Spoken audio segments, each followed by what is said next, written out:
Dreams are a pretty unique place. Sometimes it seems like dreams are this stream of consciousness layer of reality, kind of like the dream is this sealed off reality with airtight edges all around it. It's that one unique place where even the smallest whim that pops in your head or that happens to come along in the course of the dream can set off the gears of everything else until that whimsical thought is part of reality, but then maybe before you know it, this kind of focal center of everything that's going on in the dream world. And yet, despite the sometimes whimsical nature of a lot of the things that can become the focus in our dreams, somehow even those most whimsical parts are held up and guided by and held in tension with these other things that are not whimsical at all. These very real and meaningful echoes and gear works of our actual inner self. So it's kind of like sometimes it's like we've got these two aspects dancing hypnotically together, the absurd and the profound, dancing hypnotically together, leaving their little pixie dust trails every which way they go of nostalgia, fear, joy, terror, quiet, despairing sadness. Sometimes just the sense of being a little too dizzy and wondering why you can't run fast enough from the monsters or why you can't manage to get a good view of what's going on. I think one of the reasons that Lewis Carroll's children's book, Alice's Adventures in Wonderland from 1865, one of the reasons it stood the test of time is because it feels so convincingly like a dream, while at the same time providing a sense of wonder and fun that kids will gravitate toward, as well as layers of profundity and familiarity that make adults kind of lean in and pay attention too. I suspect that part of the reason for its popularity back in the late 19th century when it was getting popular was because kids and adults alike could hear little echoes of familiar human experience mixed in with all the absurdity, resulting in this feeling of just being able to relate. So that even though the story content is absurd and intentionally so, but it feels remarkably real and true to life as a dream, which is what it's supposed to be. And that being in contrast to other well-known dream stories that don't achieve that in the same way, such as Peter Pan, which was first published in the early 20th century, which technically is supposed to be a dream story, but doesn't really take the dream aspect very seriously in the same way. Or such as the film adaptation of The Wizard of Oz in 1939, which once again is technically supposed to be a dream story in terms of what the plot is formally about, how it's formally told, but it doesn't actually have a lot in common with actual dreams in the same sense as with the Alice story. One intriguing aspect of the Alice story is how the dream seems to flow in a realistic manner as a stream of consciousness experience, kind of like how we experience dreams, or at least how I interpret dreams a lot of the time. And I recently noticed one particular place where, in a way that seems to be in line with my own personal dream experiences, we get to see this thing where we have a whim developing into an assumption and then into a focus. And specifically, I'm talking about the topic of beheading, which that should ring some kind of bells for you, whether you've read the book or just seen any one of the movies. You'll remember the queen always threatening, "Off with your head," and that becoming the big recurring conceptual theme near the end. So that concept is actually first introduced into the story quite a bit earlier on than when we think of it. Well, I say introduced into the story. Well, if we're thinking about this from the in-universe point of view as being a real dream, then let's rephrase that. Rather than being introduced into the story, let's think of it as within the universe, as the author has put it together. This is kind of Alice's unconscious mind first comes upon the concept, and it's a whimsical coincidence. We kind of trip upon it, as it were. So this is when Alice is inside the house of the Duchess, the absurd and somewhat cranky Duchess. The cook is on the other side of the kitchen, standing over the soup and hurling saucepans and dishes at the Duchess. The Duchess is just holding her horribly ugly baby that's constantly sneezing from all the pepper in the air. And then Alice makes a remark when a large saucepan almost hits the baby in the face, and she's kind of concerned and she makes some remark. The Duchess retorts back and says, "If everybody minded their own business," the Duchess said in a hoarse growl, "the world would go round a great deal faster than it does." Which is very much in character at this point in the story because she's basically this argumentative and abrasive kind of personality. But when Alice makes her response to this kind of argumentative pushback that the Duchess just gave her, basically, mind your own business. That's how the world would work a lot better. Uh, but Alice responds in a very dreamlike kind of way, in the sense that she uses the mechanics of argumentation, but in the most superficial way. Her words that she's going to say back are really a reflection, as I see it, of her surface level habits that she would use in the waking world, but they're coming out in this dream without a whole lot of conscious control or comprehension. Kind of like a similar thing would be like in daytime when your mind wanders loosely or you make free associations, and things are just kind of like going as they go. It's all kind of mechanical, just kind of bumping along. Well, that's kind of like what Alice's response kind of works like, in that kind of mechanical going through the motions. It feels like it makes sense, but it actually doesn't, that kind of thing. So what happens is, in response to the Duchess saying that minding your own business would make the world go round faster, so Alice responds from the unguided mechanics of her mental habits. She gives this clever response, which would not be an advantage. Just think of what work it would make with the day and the night. You see, the Earth takes 24 hours to go round in its axis, and then she gets interrupted. And I also skipped over a bit. So in the middle of that, it says, which would not be an advantage, said Alice, who felt very glad to get an opportunity of showing off a little bit of her knowledge. So we get this flavoring in there by the narrator that gives you this feeling of what Alice is feeling, that even though she's in this kind of argumentative context, she has this feeling of, oh, I get to show off some of my knowledge. And she's kind of enjoying it. She's enjoying being able to share all that she knows about the way the Earth turns on its axis and how day and night works and how the world going around, it's not like that. It's like this. But then she gets interrupted by the Duchess, right, when she says, 24 hours to turn around on its axis. At that point, suddenly the Duchess interrupts Alice, and she's continuing to have her identity and her role within the dream here as this acquaintance, this abrasive, very disinterested kind of acquaintance who makes rude and off-point rejoinders all the time, which for Alice, presumably, this would be some kind of familiar real life from the waking world experience of being in this context where you have yourself getting interrupted by this rude and abrasive acquaintance who's just kind of disinterested, not listening well. But then within the dream here, it plays out as absurd because it's only following the mechanics of that familiar real life experience. So the Duchess interrupts Alice's clever knowledge dump that Alice is feeling so good about. The Duchess interrupts her about when she's talking about the way the Earth turns around on its axis. She interrupts and says, talking of axes, said the Duchess, chop off her head. And then the book says, Alice glanced rather anxiously at the cook to see if she meant to take the hint, but the cook was busily stirring the soup and seemed not to be listening, so she went on again, or Alice went on again. 24 hours, I think, or is it 12? And the Duchess interrupts again. Oh, don't bother me, said the Duchess. I never could abide figures. And with that, she began nursing her child again, singing a sort of lullaby to it as she did so. Notice they call the baby an it, which is interesting because later on in the dream, or in the story, the dream story here, that child's going to turn into a pig. So it's kind of funny that they use the word it for it. I don't know how that fits in. Maybe that's just part of the older English here from the mid to late 1800s. But anyway, so that comment about beheading, it didn't mean anything. Within context, the point of that line was simply that Alice has met and is currently interacting with an abrasive, rude, disinterested acquaintance. And when Alice begins providing a clever response that she feels good about and she wants to be listened to, instead she's treated with dismissal, because within the chaotic environments of life, like the one this part of the dream is replicating and reflecting here, in that kind of part of life, getting affirmed or listened to when you're saying something that you want to be heard, getting affirmed or listened to is just something that's not going to happen. But the actual topic of beheading was just a mental, mechanical coincidence. Alice's mind, as she's the dreamer here, Alice's mind just mechanically generated a superficial verbal rejoinder based on how the word axis sounds, because axis sounds like axis.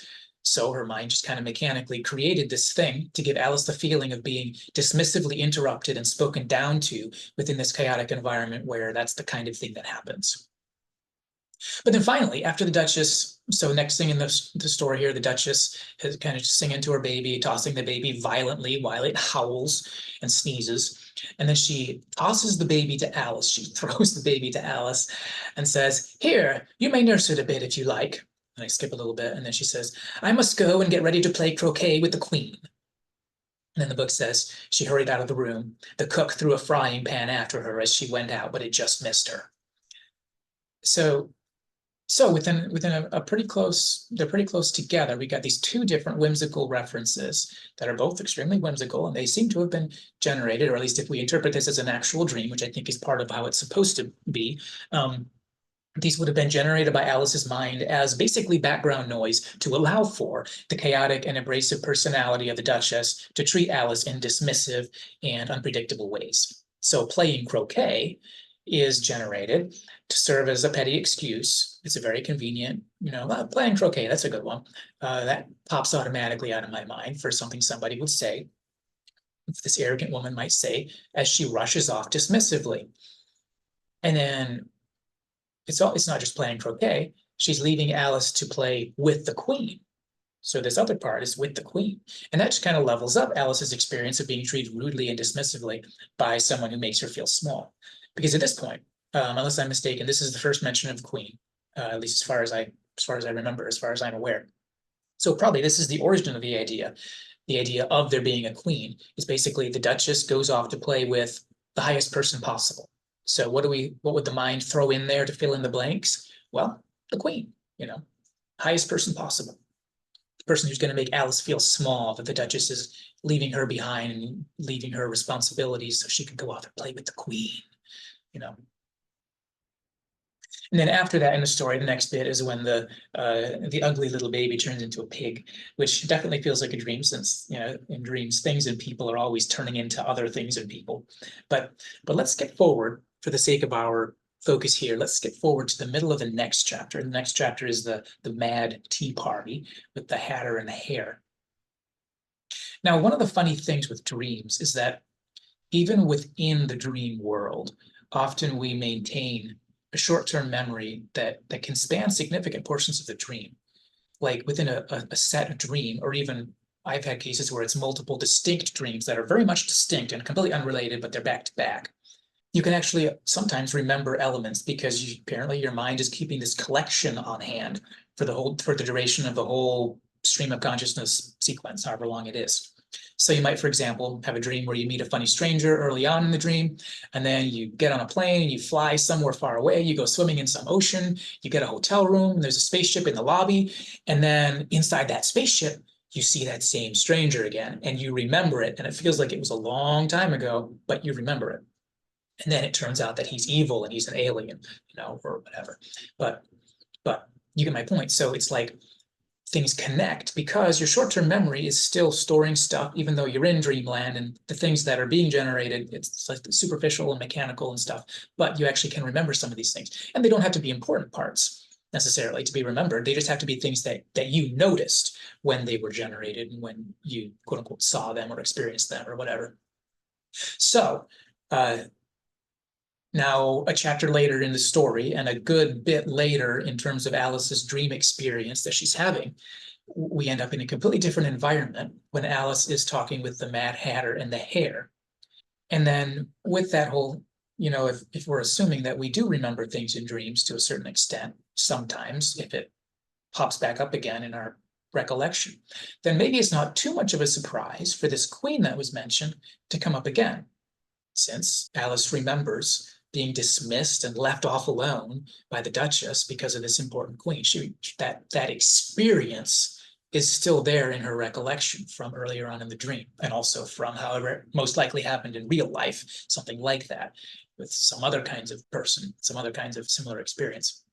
So anyway, in the middle of this conversation with the Mad Hatter and the Hare, which has been going on, and the Mad Hatter says, "It was at that great concert given by the Queen of Hearts, and I had to sing Twinkle, Twinkle, Little Bat, I wonder where you're at. You know the song, perhaps?" And Alice says, "I've heard something like it." And the Hatter goes on and he says, "It goes like this. Up above the world you fly, like a tea tray in the sky, twinkle, twinkle." And there's a little bit about the dormouse who wakes up and starts singing in his sleep. They had to pinch him to make him stop. And then the Hatter goes on and he says, "Well, I'd hardly finished the first verse," said the Hatter, "when the Queen jumped up and bawled out, 'He's murdering the time! Off with his head!'" Alice exclaimed, "How dreadfully savage." And then the story goes on there. But But isn't that aspect interesting? So we had a character, this queen, was just reintroduced from fairly short-term memory. And since queen, like the Duchess said, oh, I'm off to play croquet with the queen, it naturally goes along with Queen of Hearts, just like I found it at the end, just naturally goes along with the end of the rainbow.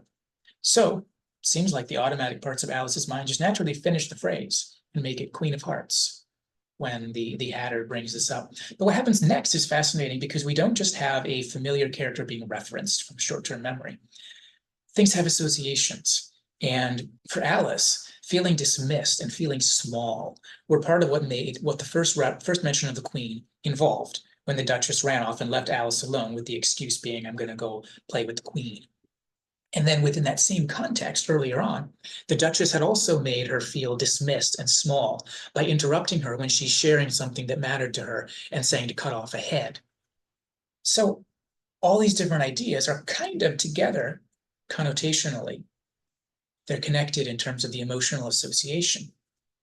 And then what happens next? Well, shortly after Alice's mind brought the Queen into the conversation and added some free association by making it the Queen of Hearts. Well, moments later, Alice's mind tosses in more of the same. Just like Alice felt dismissed and small by the Duchess, who mentions the Queen, well, the Queen, when she's brought up again, apparently made the Hatter feel dismissed and small by shouting. Specifically, she expressed her rudeness by saying to chop off a head. It's just phrased a little different. She says off with his head instead of chop off her head. So at this point, if Alice woke up from the dream, there's really two different ways she could look at it as she thinks back on her dream and thinks of what it means to her or what it means.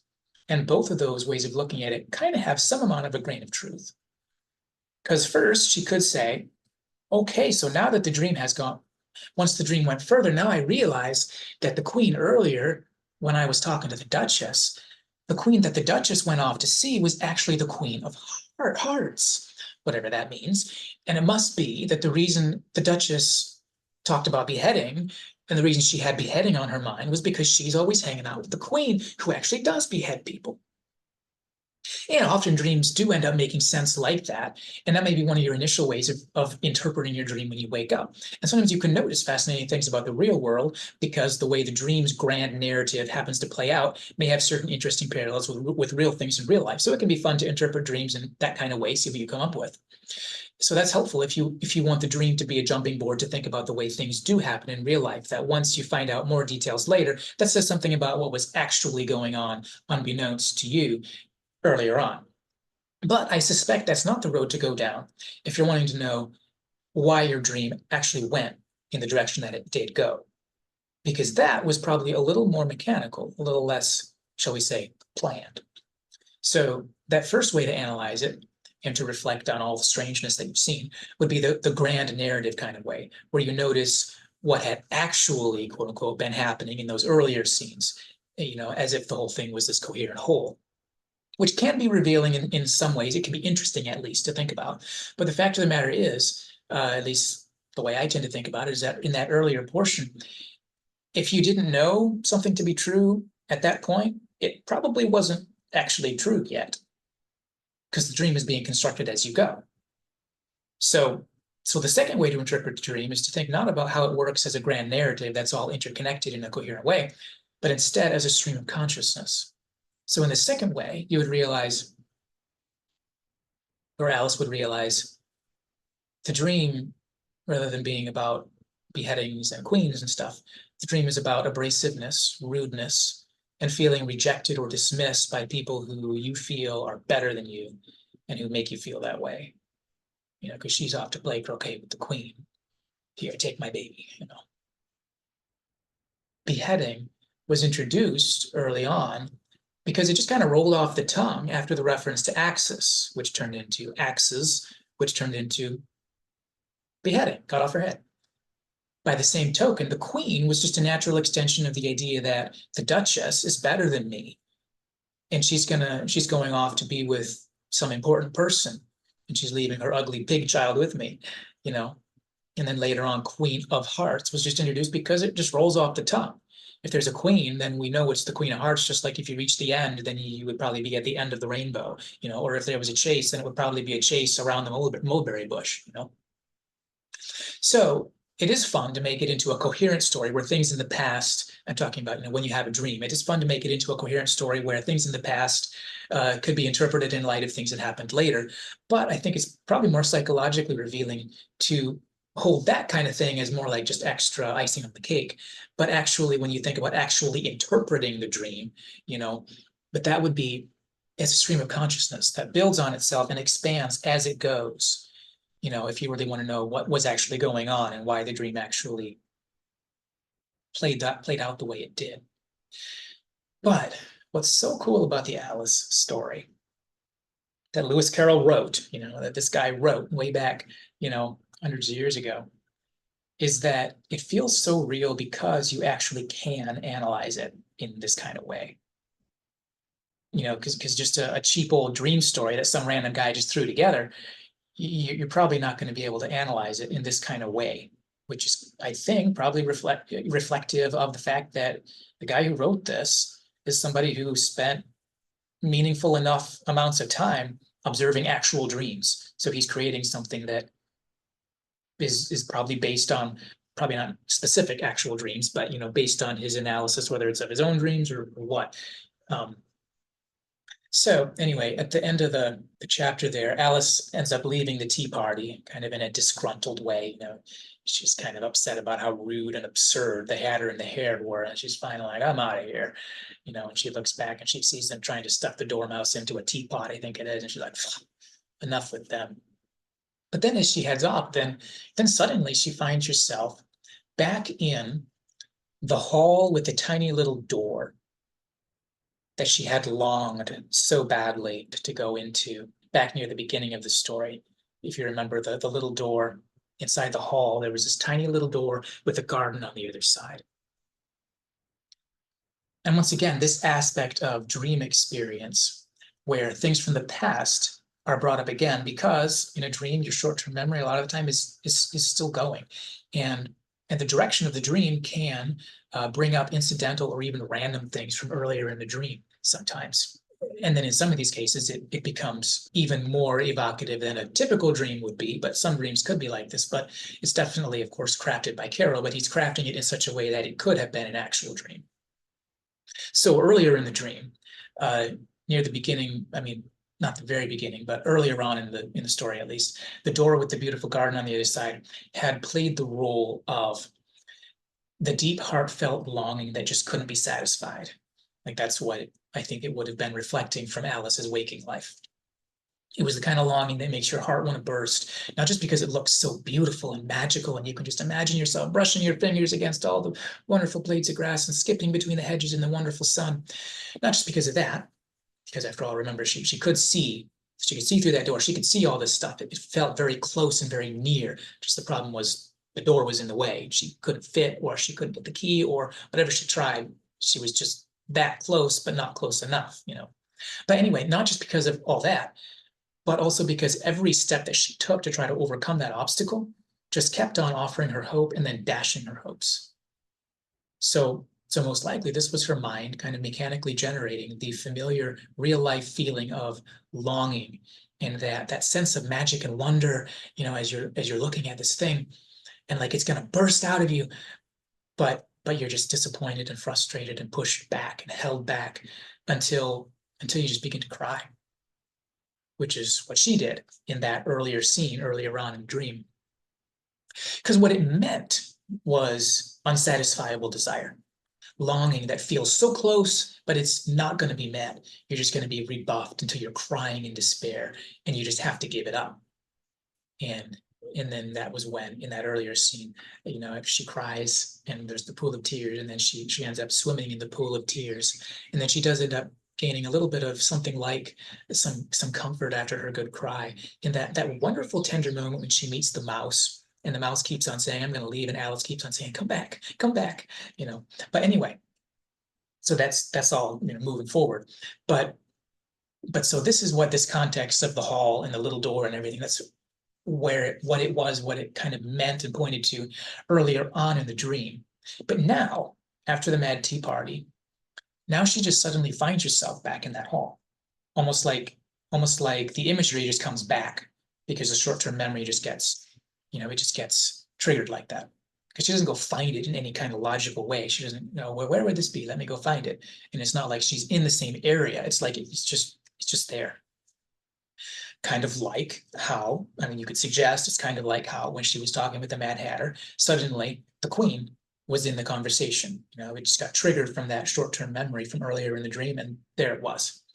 And so you could suggest it's kind of exactly the same thing, where Alice, she's in a transition point, and then suddenly that memory just gets triggered, and there it is. The dream just kind of gives it to you.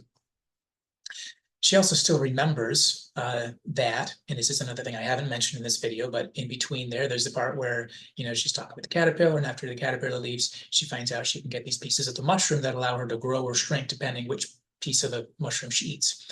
So she's also got that memory is still working in that sense. She remembers that she's got these pieces of mushroom that she got during that caterpillar scene to allow her to grow or shrink to whatever extent she wants. So she gets the key and she goes through the door because she's got the ability to get bigger and smaller, because the problem before was that she was never the right size to get the key and go through the door.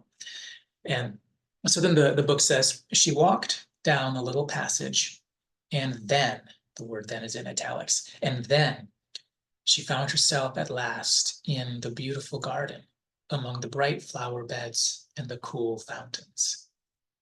And that's the end of the chapter. That's a pretty cool way to end the chapter. So then what happens next? Well, the next chapter begins with a large rose tree stood near the entrance of the garden. The roses growing on it were white, but there were 3 gardeners at it, busily painting them red. Alice thought this a very curious thing, and she went nearer to watch them. And just as she came up to them, she heard one of them say, "Look out now, 5, don't go splashing paint over me like that." So this is the scene you might remember from one of the movie adaptations, the scene where the playing cards are painting the roses. Got a couple of comments to make about this here. This is a kind of interesting part. I mean, it's interesting in light of the whole greater context. So first off, notice that once Alice has met the great longing that she longed for, she only so briefly notices the beauty and the glory of it, which is kind of a letdown. But I guess maybe part of the reason for that is because, like most young people, she hasn't yet learned the importance of really paying close attention to something gained, rather than just paying that kind of attention when it remains ungained. Which is a tendency that we all have, to pay a whole lot of attention to something when it's unreached and unreachable. And then once you get it, it can just kind of lose your attention. There's been a lot of research done on the psychological benefits of practicing gratitude. And one of the most tragic but normal bad psychological habits that most of us have is to pay all the attention in the world to something we want until we have it, and then to enjoy it for a minute, and then to get distracted by everything else. And I guess that's what Alice apparently is doing here. She comes through the door and she's very quickly noticing other things rather than noticing the beauty of fulfilled desire, which is to an extent realistic, though maybe exaggerated, or certainly exaggerated. But the fact of the matter is, it takes intentionality to be able to recognize the importance and be able to practice a healthy kind of mindful gratitude, where you take the time to slow down and really continually and consistently take the mental energy and focus to appreciate the significance of something like that has come into your life that wasn't there before.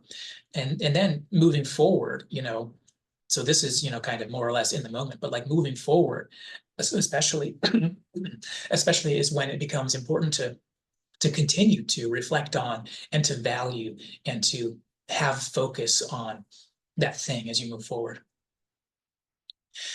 But another aspect of the possibility here is that, and I think it seems like this is probably true, maybe it's the fact that the idea that maybe it's not just Alice's mental habits and the fact that she's a young child who lives in the moment and notices whatever's moving, notices whatever's in the middle of her attention, so she doesn't notice the beauty of it once she's got it. That could be part of it, but maybe it's not just that. Maybe an aspect of it as well is that as her brain is generating this dream, the emotional and now, so this was something from far earlier in the dream, and all of that significance of this longing and this really deep desire, and you can't get it, and you can't get it, and she's crying and lonely and in despair, like that was from a long time ago. in the dream. And this is completely different. And the brain is regenerating. It remembers the idea and it makes a new one, you know. So maybe an aspect of it is that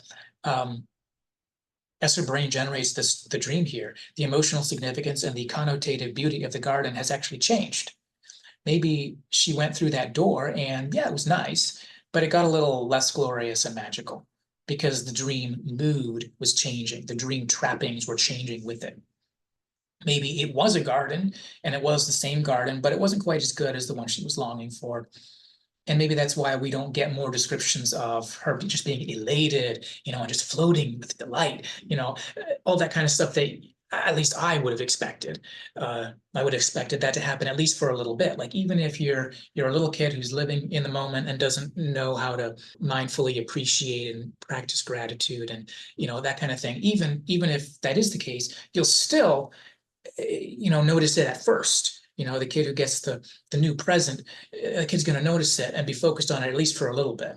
But it seems here like something's missing in that sense, even without any good habits of actually choosing to notice the good things once you got them. And then one other thing, very quickly, we find two things happening next in this scene. First, we find these guys who are cards that they are painting the flowers, meaning that the thing Alice had been longing for is actually partly fake. It's like you find the perfect house and you get inside and you look to your left and see some guys holding up the whole edge of the house because it's just a single wall, like a big old cardboard cutout, that's all it is. It's fake. And I wonder if that's part of what Lewis Carroll might have had in mind with the cards are painting the roses. The idea that once Alice stepped into this beautiful fulfillment of her longing, well, the moment she gets there, this dream generator in her mind gives her this familiar feeling she has from the waking life of disappointment and disillusionment. Like, oh, here it is. Oh. Maybe this would have come from real life experiences that the waking version of Alice might have had, like that one bag of candy she wanted, or that one game she wanted to play, or those people she wanted to hang out with, fill in the blank. And then she's disappointed because it wasn't half of what it was trumped up to be. The candy bag, was only a quarter of the way full, or they weren't even good, or the toy, it was just completely fake,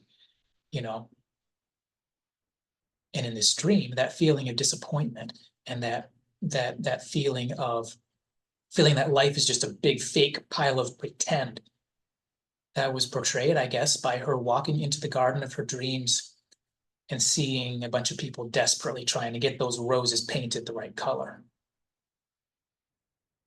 which I think happens to be one of those parts of the story that probably adults can relate to even more than kids.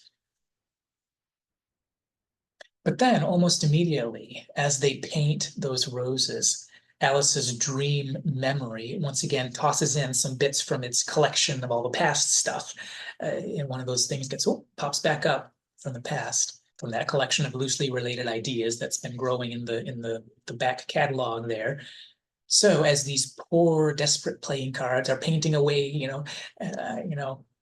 what more perfect place to include something really bad, because this is already about disappointment. And we see these cards desperately, like there's some fear that they're demonstrating, some kind of urgency, something bad. Like bad ought to be in the air. This is the place where the bad stuff is going to be. It's like hope and expectation. Here I go.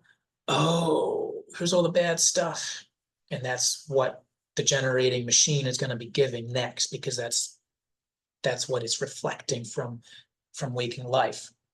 So what more appropriate thing to throw in than the queen? Because we know that's the kind of thing we would associate with the queen from what we've heard so far, from what's been associated so far. So what happens next here is as these cards are talking and they're saying different things. Well, here's something they say in passing. You'd better not talk, said 5. I heard the queen, there's the queen. I heard the queen say only yesterday you deserve to be beheaded. And so at this point, all the stuff from the back catalog is getting put in. So now this one thing is just solidly established. Queen of Hearts and beheading. They go together. That's That's the way it goes. You know, it's become established at this point because it's happened so many times. And then when Alice asks why they're painting the roses, and by implication why they're doing so in such a hurriedly desperate and frightened way, what more likely culprit who likes beheading people? You know, we've heard about that. Why, the fact is, you see, miss, this here ought to have been a red rose tree, and we put a white one in by mistake. And if the queen was to find out, we should have our heads cut off, you know. So you see, miss, we're doing our best afore she comes to. At this moment, Five, who had been anxiously looking across the garden, called out, "The queen, the queen!" And the three gardeners instantly threw themselves flat upon their faces. There was a sound of footsteps, and Alice looked round, eager to see the queen. Now, what's interesting is that in the next portion of the story, the whole croquet sequence and everything that follows, the words "off with your head" or "off with his head" or her head, it just becomes like a chorus for this dream, repeating over and over again. It's so core to the queen's personality that you could almost think it's what the dream is about. Till you remind yourself, wow, wait a minute. The reason Alice's mind introduced the idea of beheading in the first place was just because axis sounds a little bit like axes. And because the arrogant Duchess had to say something about axes. So if Alice wakes up and wonders how to interpret the dream in terms of what important things her mind might be telling herself, she might conclude in that sense that the dream wasn't actually about actual beheading. You know, if you go down that path, you're probably not going to find anything very revealing or very profound. But maybe something about arrogant people who make her frustrated by yelling things as an ultimatum. Off with their head! That's it, off with your head! Maybe Alice is thinking about, or the dream is reflecting the after effect of some older sibling or friend or somebody who keeps shouting that she's going to tell the parents or teachers, you know, about whatever, you know, or some other kind of threat that somebody in her life just keeps on throwing out there, which would especially make sense because later on, Alice ends up finding out. So after all the countless, you know, there's this whole long sequence within the croquet and everything that happens around there, and the queen's constantly saying "off with your head," and it ends up with like, there's one point where the text basically says like, almost everybody was gone. I forget how it's phrased, but the picture I get is like almost everyone was gone because the queen sent them all off to get beheaded. You know, so after all that happens, and then we get a completely different scene. Alice goes off and talks with the griffin and the mock turtle, but Alice ends up finding out from the griffin that no one actually ends up getting beheaded. It's an empty threat. And that kind of makes sense if you're thinking of it in terms of, I mean, that sounds a little bit like a kid with a quick temper throwing a mini tantrum at a sibling or a friend. Off with your head! I'm not going to lose my head. You know, that kind of thing.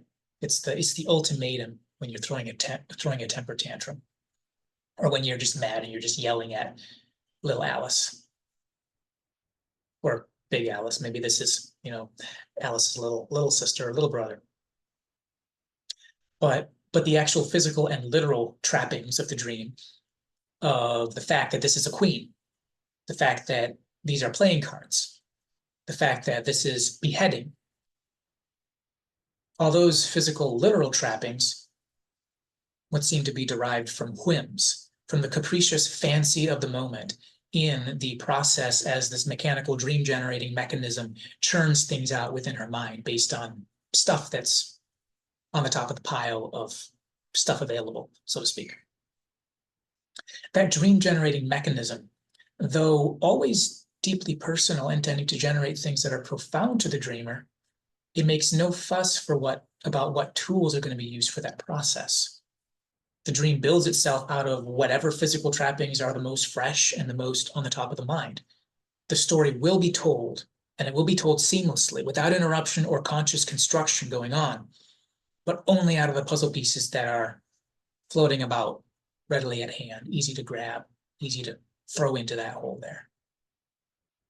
And I guess you could suggest in a way, as we move toward wrapping up the video and coming toward some kind of conclusion, I guess we could suggest in a way that part of the reason dreams work like that is because that's the only way that the unguided, non-conscious mind can work in a way. our mental processes can only construct anything out of the pieces that it has on hand.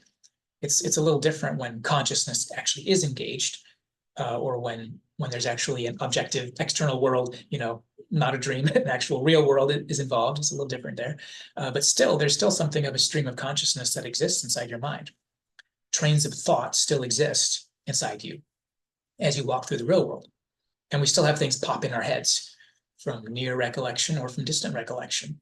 And sometimes they pop in your head in a helpful way. Sometimes they pop in your head in some kind of absurd way. And where our train of thought takes us has its own unique kind of dance and ebb that isn't entirely controlled by our consciousness, our free choice, or our trying to shape what's going on in our head. It's not entirely controlled by our conscious self, nor is it entirely controlled by the world around us, or the world around us plus our senses. Sometimes it's seems to be based on connections and associations and mental habits that we aren't really aware of having anymore. And as well, just kind of random things popping in our head, whether from recent memory or from distant recollection, or in some cases, like, I don't know where that came from. In a way, you could suggest the reality that you experience by means of your mind is heavily shaped by the power of suggestion, just like dreams are. And is shaped by to some extent, by the molding waves of whatever happens to be mentally near at hand. Whereas hearing the word queen will definitely not result in you actually bumping into a queen over in some garden somewhere, but it might result in you talking about a queen, or talking about matriarchy or motherhood or female beauty or rulership, or might result in you finding yourself reading an article about the Queen of England, as you flip through the newspaper and things catch your eye or they don't catch your eye. And I think that's not an insignificant idea there, because what you notice and what you say to others and how you act and what you believe, all of these kinds of things that come from inside, they definitely end up shaping reality because they become external. And anything that's external to you ends up, in some extent, being part of the world, because it ends up being an influence on certainly yourself, and even through what you externalize into the world around you, ends up being an influence on others, and to some extent ends up being an influence on the future version of reality that is currently coming into existence. Because that's what time is. It's just new realities coming into existence. So in the Alice story, once she, near the end there, end of the book, once she gains her courage and she ends up growing physically, she's growing and she's gaining her courage at the same time. And she grows so much that she's not afraid of the king and queen or the playing cards anymore. And she wakes up. She wakes up in the safety of her sister's tender presence. And she tells her sister all about her dream in detail, because it was a dream that really impacted her, and which she found wonderful and exciting and very curious, to use the language the book uses, the older style of English. But then it's her tea time, so she has to run off, and she goes and runs off back to her real waking life. So now her unconscious mind is no longer spinning these tales and creating these extended, bizarre associations out of all the suggestions and emotional connotations, that can be found. And then the book says, but her sister sat still just as she left her, leaning her head on her hand, watching the setting sun, and thinking of little Alice and all her wonderful adventures, till she too began dreaming after a fashion. And this was her dream. First, she dreamed of little Alice herself. Once again, the tiny hands were clasped upon her knee, and the bright, eager eyes were looking up into hers. She could hear the very tones of her voice and see that queer little toss of her head to keep back the wandering hair that would always get into her eyes. And still as she listened, or seemed to listen, the whole place around her became alive with the strange creatures of her little sister's dream. The long grass rustled at her feet as the white rabbit hurried by. The frightened mouse splashed his way through the neighboring pool. She could hear the rattle of the teacups as the March Hare and his friends shared their never-ending meal, and the shrill voice of the queen ordering off her unfortunate guests to execution. Once more, the pig baby was sneezing on the Duchess's knee, while plates and dishes crashed around it. Once more, the shriek of the griffin, the squeaking of the lizard's slate pencil, and the choking of the suppressed guinea pigs filled the air, mixed up with the distant sobs of the miserable mock turtle. And the book goes on. There's a couple paragraphs left at the end of the book there, but the book just kind of goes on, and it finishes off with some beautiful references to the idea that the sister, as she's dreaming, she realizes, or she thinks about and imagines how Alice is going to grow up and become this grown, mature woman with a family and this full life, and maybe Alice is going to end up sharing these beautiful stories with her children, and maybe particularly remember that Wonderland dream in particular. And it's just such a beautiful way to end the book.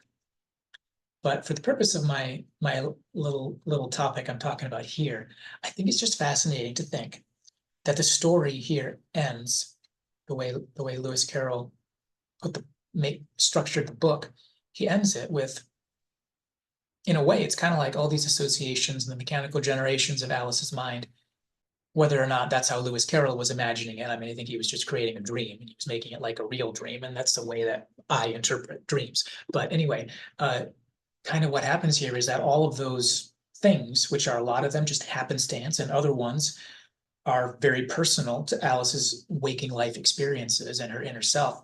But anyway, all of those little things, they find their way into somebody else's mind, because that's how minds work. The stuff we come up with isn't independent. Dreams may be a closed system, certainly. Once they get going, they're this sealed thing. Nothing is going to come in from the outside unless you hear loud noises and they get into your head. But that's because part of you is partly awake or something like that. But you know what I'm saying.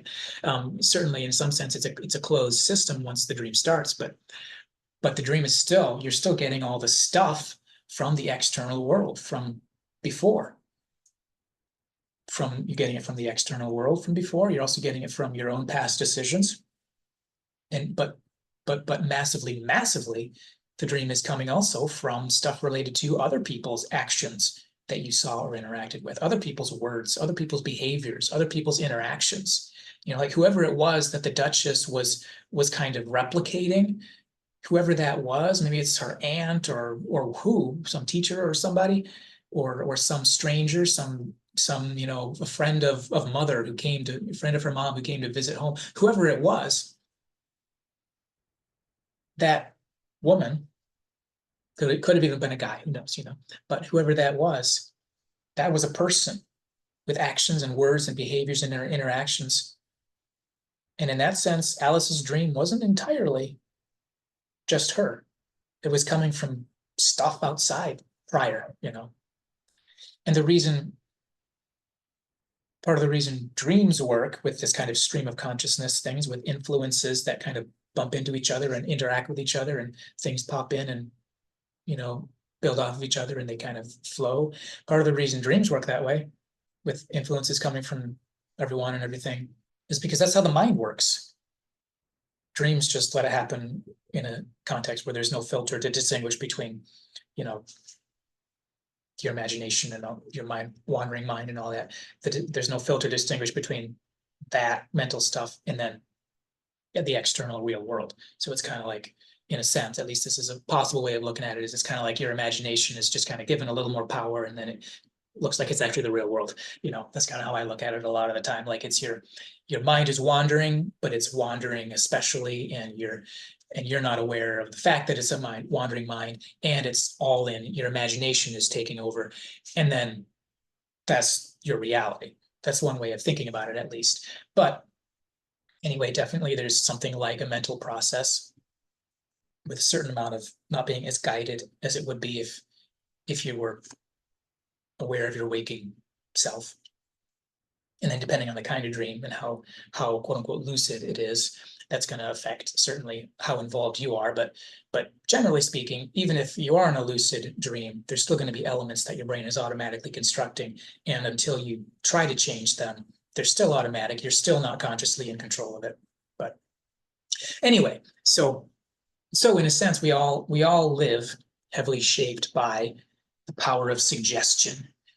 And just like it's worthwhile to analyze dreams and notice where the ideas begin and where they go, and which parts are important and which parts are coincidental, which parts are whimsical and which parts are profound.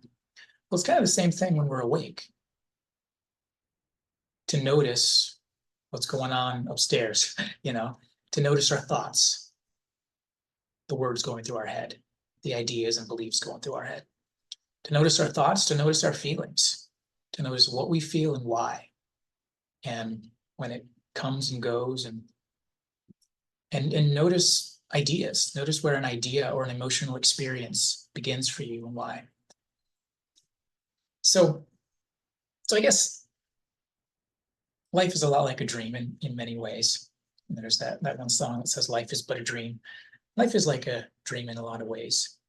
It's also much unlike a dream in many ways, such as the fact that we tend to have more control over ourselves and less control over the scenery when we're awake than we do when we're dreaming, that's for sure.